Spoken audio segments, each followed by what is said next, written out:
Hindi narito para lang magpagka, dahil ang kabataang mula ay kabataang hindi kailanman ay sumusunod. Hindi lang pera ang nanakaw, kundi pati ang mga. Kaya isa lang ang tanong na nais ko na ito.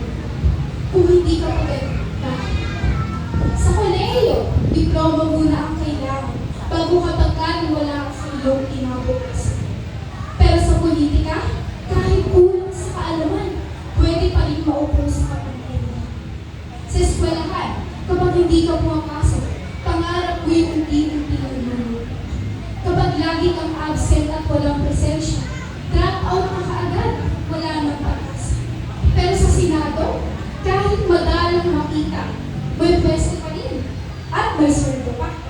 Tahimik sa problema ng sambayanan, pero aktibo pagdating sa kapangyarihan. Sa scholarship, may limitasyon at patayan para sa oportunidad ng kabataan. Pero sa politika, tila naman ang kahit ano, mula ama hanggang anak ang nagiging kalamanan. Habang ang sambayanan ay lunod sa kayo, sila na may komportable sa kanilang kinauupuan. Tahimik sa sigaw ng sambayanan, pero aktibo pagdating sa kapangyarihan.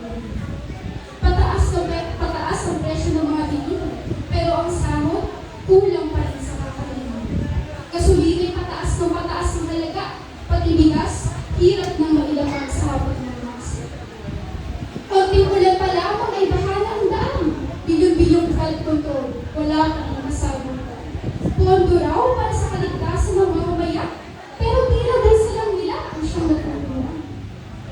Ang pagsasakay babal sa init ng araw, pero sariling ani hindi malasap sa kapagkainan. Ang estudyante po yan, nakahalap ng paraan, habang iba'y nagpapakasasa sa kabataan.